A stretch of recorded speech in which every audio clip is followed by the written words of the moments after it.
Bwanji mutankonda Yesu, o Yesu, Yesu.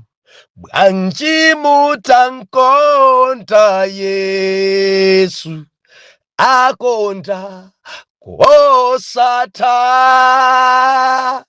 Bwanji mutankonda Yesu, Yesu, o Yesu. Bwanji mutankonda Yesu, akonda kosatha. Ndiulandileni okondedwa omvera konse kumene muli. Henelekei Chale, mtumiki wanu, believer. Lero pa 17 December 2024, movie wachiponyeponye, sabutopiki, dongosolo. Luke chapter number 4, tikuwerenga verse number 9. Mau otsogolera. Boaz agwadira Rute nabadwa Obedi. Verse number 9. Nati Boaz kwa akulu ndi kwa anthu onse, inu ndinu mboni lero. Verse mandidalitsa iyi. Inu ndinu mboni lero.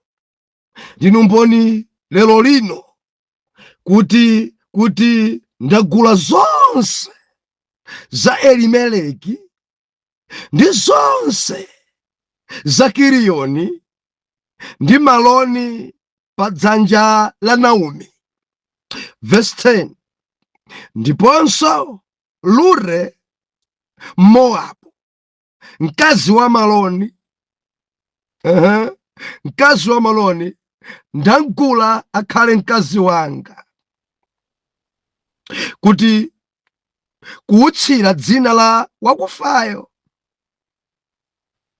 pa cholowa chache, kuti dzina la wakufayo lisayiwalike pakati pa abale ache ndi pakati pa malo ache.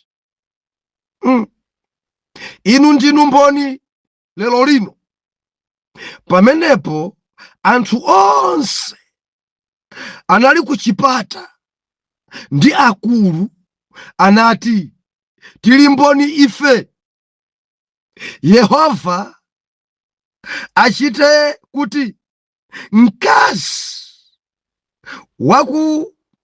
wakulowayo nyumba mwako anga Rakele ndi Leya, amene anamanga nyumba ya Israeli, iwo awiri, nuchite iwe moyenera Efrata, numveke m'Betelehemu.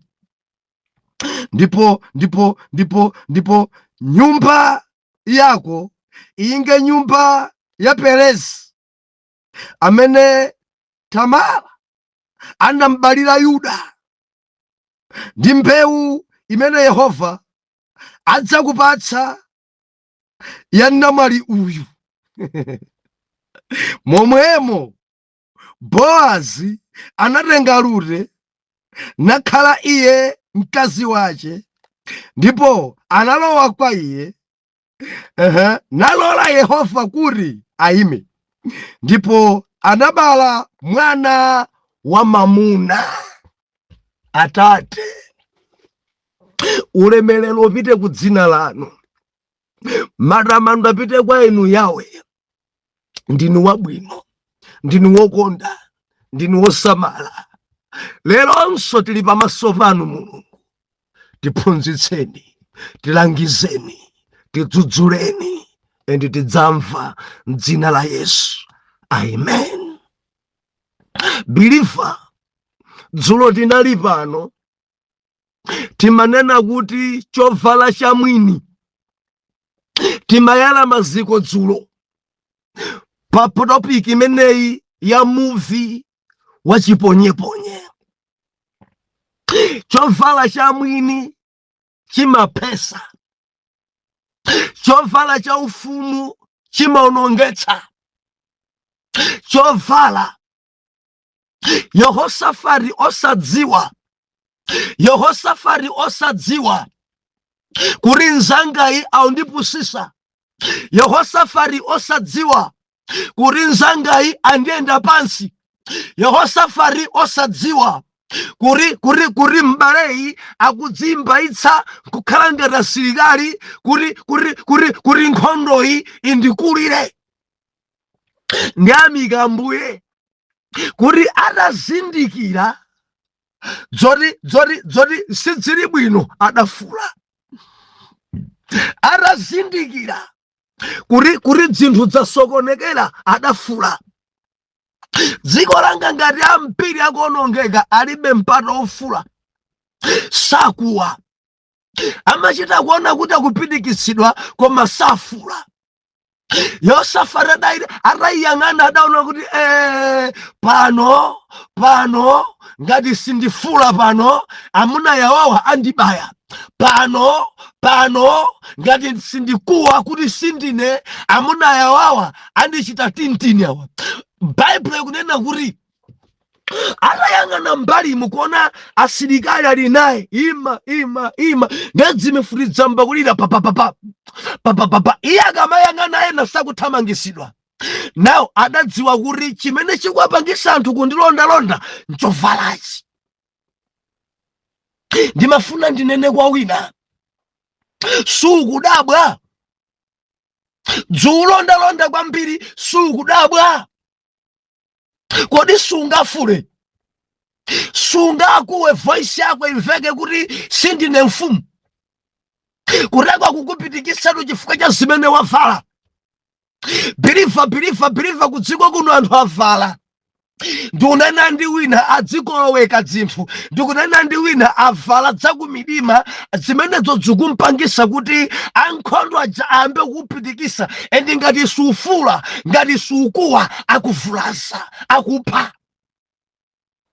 Andisangalasa mfumu ya Yuda inati no, ayi sindine, ndine mfumu inde koma ku Yuda osati ku Israeli. Amene mukumfunayo sindine. Ati atafula ine ndikuganiza kuti mkulu uyu kulira nkalira. Ndiyakuti asilikali aja Aram adazindikira kuti sindiyedi. Pompo mpamene ankati no tiyeni tuuponye muvi wa chiponyeponye. Mpamene wina adasolola muvi wache wa chiponyeponye, ndikuuponya muviwo motsogozedwa ndi Mulungu. Udafika kambaya Ahabu. Adabayidwa Ahabu mpamene ankanena kuti ndituluseni kuno zinthu zasokonekera.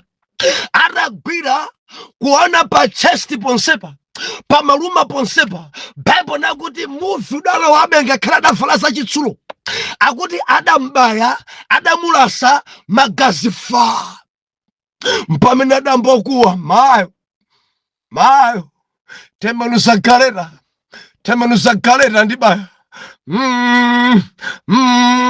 Temanuza galeta ndibaya. Mbuyo mwa alendo adanena Mikaya koma kusamva. Adanena Mikaya koma ndale. Adanena Mikaya koma kukula mtima. Adanena Mikaya koma kunyozera. Believer, dzulo timachita chodandaula. Mvetsereni Mikaya. Musakopeke ndi chigulu ichi anthu 400 chakutiwa. Mudzimvetsera tumika Mulungu akamanena. Mudzimvetsera ngwazi za Yehova zikamanena. Dziko lino alipo ambiri aneneri Ahabu alipo ambiri aneneri anthu, alipo ambiri anthu amene sanena chochokera pa mtima pa Mulungu, koma kungonena kuti asokoneze. Ndimati ndilisekhwerere mudzimvetsera zimene Mikaya akunena. Neneri woyera Mikaya, neneri wa Yehova Mikaya, alibe phada Mikaya, amasunga chiyero Mikaya, kumwamba kukalankhula amamva ndi Mikaya. Ndimati ndilisekhwerere samala ndi chigulu. Chimaononga chigulu, chimavularitsa chigulu, chimaphesa chigulu.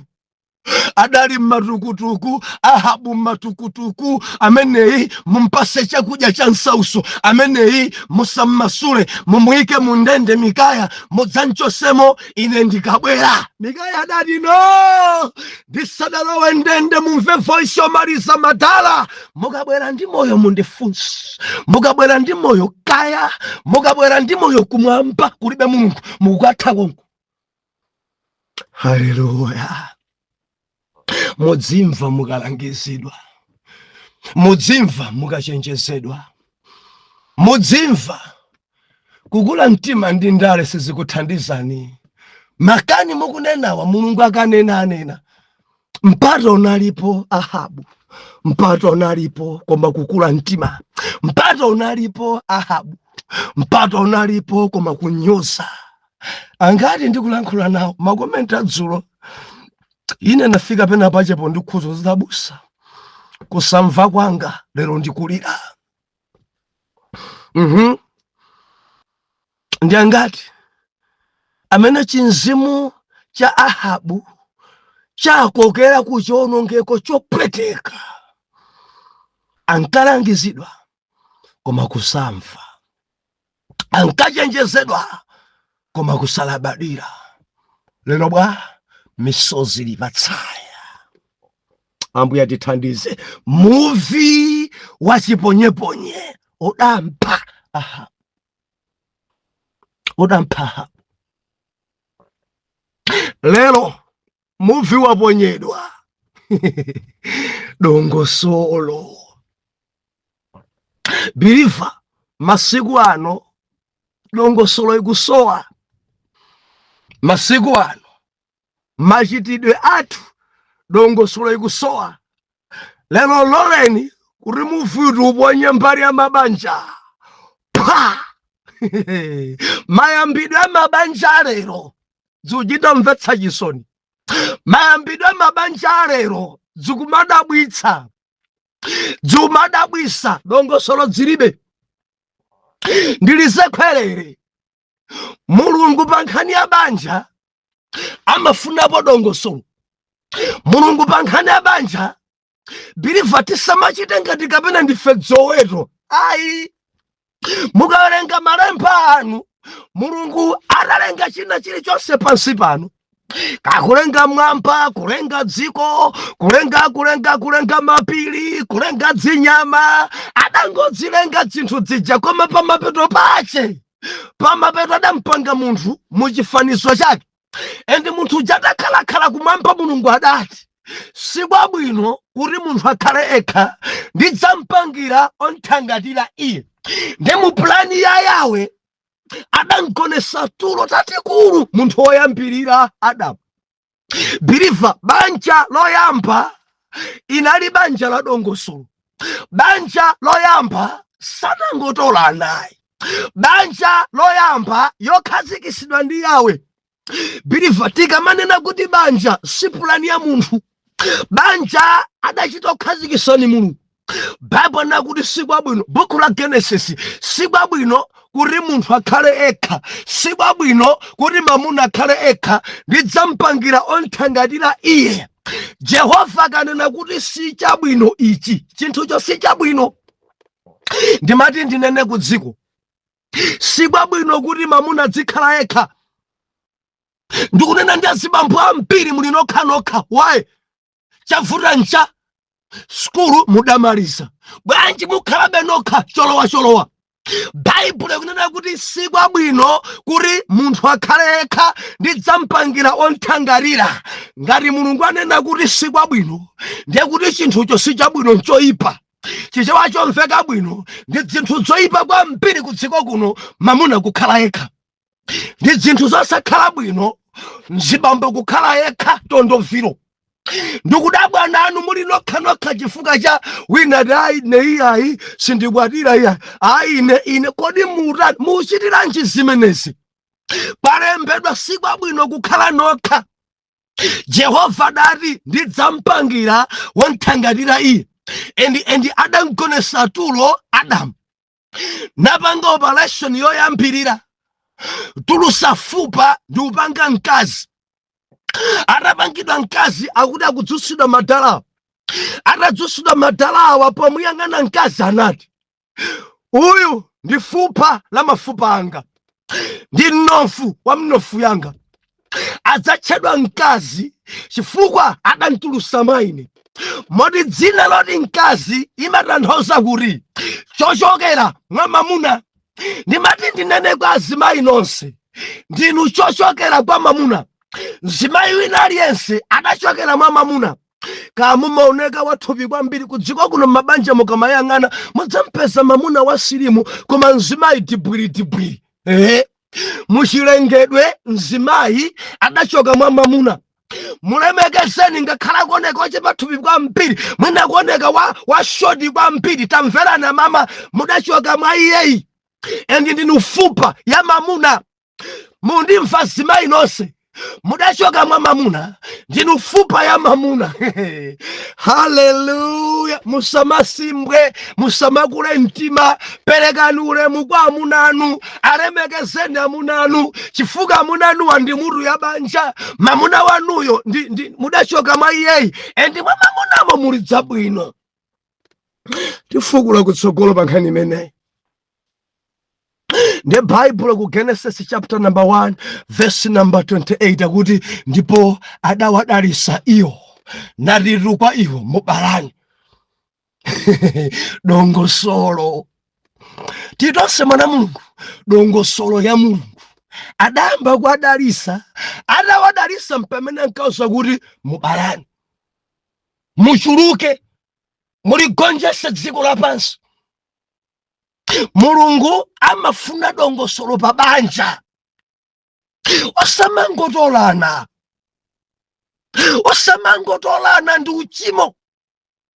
Mabanja dzikhala ndi dongosolo. Mabanja dzoneka mene akuyambira. Mabanja dzoneka kuti dzikuyamba pa dziupitapa. Mabanja dzikhala ndi momboni onse. Mabanja. Ndili ndi funso ine. Banja lanulo inuyo ndi amunanu mudakumana kuti? Ndili ndi funso imene, kodi mudakumana kuti? Banja lanu dongosolo idachitika? Ena mudangokumana musika basi I love you, uyunso ndakukonda kwambiri, pompo tsiku lomwelo mpaka na pabedi. Chibanja cha mtundu wanji choyamba chonchi? Banja ya mtundu wanji opanda dongosolo? Ndikunena ndena muli pa banja pano madala kuchikazi sakukudziwani. Endi mwana wa mkazi kwaoko akunsaka. Amayimbira akunoko ndidapesa banja ndili ndi mkamwini wanu kuno tindi ana atatu, chibanja chopanda dongosolo. Movie wachiponyeponye, believer. Ubaya. Ndinu mzibambo wa mtundu wanji kukhani mwana wa mwini wopanda kupanga dongosolo. Maya ake, bambo ake asakukudziwani. Koma mukamakhala darling I love you. Banja osapanga dongosolo mudakumana kutiko. Simukukhudzidwa. Chabwino takhala ni mwana wanu mkazini, mwana wanu wapanga zimenezi. Ino mungamve bwa? Mkazi kungotolana basi ngati kungotolana. Banja ya mtundu wanje oyambangati chiweto. Believer according ni Bible, banja imayamba ndi dongosolo. Pamene kuziweto kulibe mabanja. Ndibwereze kumbuzi kulibe banja. Chondikhudza kwambiri mabanja alero akukhala ngati ziweto. Kungokumana pomwepo kalekale thamangisana.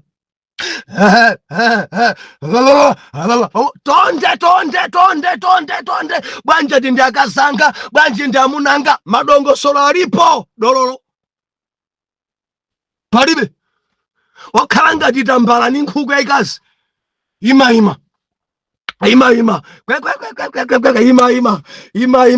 ima dongosolo dzilibenso adabusa dzubaya chofunika mwansanga ndikupempha thandizo osati kukhumudwa osati kunyanyala osati kunyoza chifukwa ena mambo ndikunyoza kudalisa chani bora nditikubala muvi wachiponyeponye pilifa tikuponya kubanjako pa mudadalisa banja lanu akukudziwani akuchikazi ndifunsa ndinu amayi kuchimuna akukudziwani zaka zingati muli nokhawiriwiri mukudziwidwa kuchimuna akuchikazi akukudziwani kapena ayi bwanji ndibwereze wakulu anati mphini yobwereza ndimene mawala kudziko kuno kamukufuna kasimukufuna kamulola kasimulola kamuvomereza kamuvomereza tasandi tsiku limodzi la imfa atati akuferani mamunayi munkanayi kuti akuchimuna sakukudziwani maliro atachitika ni mkazi wanuwe akuchikaziwo zidzatha bwanji ndakhala ndikubwereza pamenepa mzinda wa Blantyre zidachitika ena kukumana musika wa Blantyre uyu kuona nzake ndakukonda uyu kuona nzake ndakukonda awatenganawo mpaka na kunyumba pa mkazi kufika kumene kuja usiku oyamba matenda kuyamba usikuwo chambanda kucha zibambo kumwalira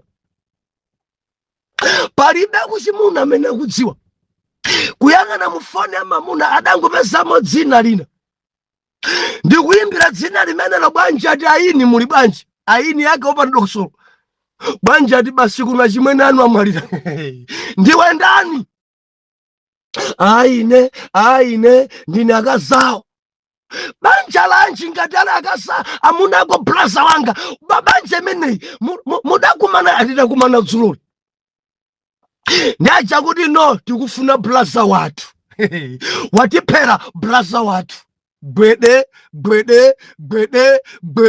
maliro adalemedwa nawo maliro adaswa nawo kopita ndimafuna ndilisekwerere pangani dongosolo musamaje mfulumira mawa dzidzakulemerani musamaje mfulumira mwanayi mbamwini musamaje mfulumira khalani odekha musamaje mfulumira akakudwalirani akakuferani mudzasokopita naye ena mudzamenyedwa maliro ali nyumba mulikiteni mpipiteni pi wamperanji mbale wathu bwanji wabanga zimenezi pi wanjesanji mbale wathu kulira kwache kudzakhala kovuta kwa mpiri wayi dongosolo palibe dzilibe dongosolo Bible passage imene tawerenga Boaz ndi Rute tikadati tayambira chapter number 3 kudzafika chapter number 4 mukadaona Boaz sakupupuluma adamuona mtsikana Mowabu kuti ni mtsikana wa mafedwa abwino ni mtsikana wa khalidwe ni mtsikana wojijilika mtsikana wosamala pongo zake chifukwa Rute nkuti mamuna wake atangokwatirana ndi maloni uja adamwalira ne malemba amanena kuti Rute adayesabe kusamalira pongo zake ngakhale mamuna wake adamwalira ndi adabwera limodzi ku Betelehemu nayamba kutumikira pongo zake apongo atamva bwino adamuza mwambo waku Betelehemu lero usambe lero udzole lero ndikuti lero uvale modele lero pita Boaz akupuntha palere maso wako pa Boaz chilichonse chisakukope maso pa Boaz Bible nakuti adachita zimene apongo sache adanena ndi mawa mwache ndi pamene Boaz adasonkhanitsa mtundu no Lure akusoweka banja. Lure pakufunika wina amutenge. Mwambo wa Chiyuda wina akamwalira, wina amatengedwa kuntunduko kuti atenge mkaziyo. Ngati uja sanabereke, akabereka ana, adzutsa dzina la wakufayo. Zimene zikuchitika pansi. Ndiye Bowazi sadali woyenera kuti angathe kutenga Rute according ndi miyamboyo, padali wina. Chifukwa cha dongosolo limene idayikidwa, winayo adati sindingakwanitse kuti ndigule zonse. Chifukwa pafunika kugula minda, kulipira mbali, munthu amene angatenge Rute. Ndiye uja atalephera monga mwa mwambo wa Chiyuda ati uvule nsapato uyiponye pabwalo, zidziwike adi ngati umboni mmawa kuti walephera, wina akamtenga mmawa osadzadandaule. Ndiye zidachitika zimenezo monga mwa mwambo wa Chiyuda. Baibulo ikunena kuti anthu ataunguza kuti amene ali woyenera tsopano kumtenga Rute ndi Bowazi. Now Bowazi akuti sindingatenge mwachinsinsi, mbumba isonkhane. Padali madhodha, padali agogo, padali akuluakulu, padali akuchimuna, padali akuchikazi, padali anthu amudzi, onse adali pompo. Bowazi akulankhula pakati pawo, nonse muli pano ndine mboni, ndinu mboni lero, kuti lero ndagula zonse mdzanja la Naomi, ndalipira minda lero, ndantenganso Rute ngati mkazi wanga. Osari mwachinsinsi, sindikumtengera kunsika, sindikumtengera kumunda, koma pamaso pano onse. Baibulo ikunena kuti akulu adavomereza akuchimuna, adavomereza nayenso Naomi, adavomereza kuti Rute akwatirane ndi Bowazi pamaso pa onse. Endi pakuchoka ndaliso kwa akulu akundalisa Rute ndi Bowazi. Ikhale banja lodalitsika, ifanane ndi banja ya Rakele ndi Leya amene adagwira Israeli. Ifanane adalengeza madalitso, adawadalitsa palowa mbanja. Ana amene mungabale mbanjali akhale ana adongosolo, ana ochoka mbanja limeneli akhale ana omangirira mbumba. Adadalitsa akuluakulu, padali madongosolo. Banja silimangotengana ngati nkhuku ndi nkhuku ya. Banja silimangotengana ngati mbuzi ndi mbuzi ya. Ndikuyamba ndena banja lawo njachiweto mopanda dongosolo. Chinkhoswe iyayi, kudalisa iyayi, kungorola na basiti ndiwe nkazanga. Atatiyeni ndinu amunanga. Darling, mimba tolo. Darling, mwana kubadwa. Darling, mimba tolo chiwiri. Darling, mwana kubadwa. Fuso mkumari akukudziwani kuchimuna. Mudziwidwa. Ndimafuna ndilize kwerere. Bwanji mutayambiranso. Inde mwabala kale, bwererani kwa makolo. Mwina fuko lanu imalowola, bwererani mukalowole. Kapa makhala mwambo wanji, bwererani mukapange mwambo meno. Mkazi ndo angadzikhala dza umboni. Simudachedwa mwabereka kale anafolo, tabwererani. Bwererani chinkhoswe chichitike. Bwererani kakumakhala zodya ija, kapamakhala mapate. Bwererani akuchimuna ndi akuchikazi akumane, pakhale madongosolo. Malangizo akaperekedwe, mukachoka pamene popita ndi paguwa. Olo mutabala kale, tampepeseni Mulungu. Sitidayambe bwino, tayamba mwaphada. Yehova amene ali pampando okhululuka adzakhululuka, adzaitenga banja lanu onga la dongosolo. Koma mukapitirizabe chonchi ukhala ngati banja la dziweru. Dongosolo ikufunika. Silimangorengana ngati nkhuku ndi nkhuku. Silimangorengana ngati chiweto. Ayi, mabanja ambiri dziko langa onga mabanja chiweto. Mabanja ambiri kwa Afrika. Madongosolo palibe. Pagome sadafike. Kudalisa dololo. Changu kwambiri, kuja mfulumira kwambiri. Eti kungukumana basi, ndakukonda mpaka na pabedi. changu chimene chibwanji ukudziwa amene mwakumana lero ndi lero mpaka nanonse pa bedi mukudziwana akuchokera kuti sukudziwanso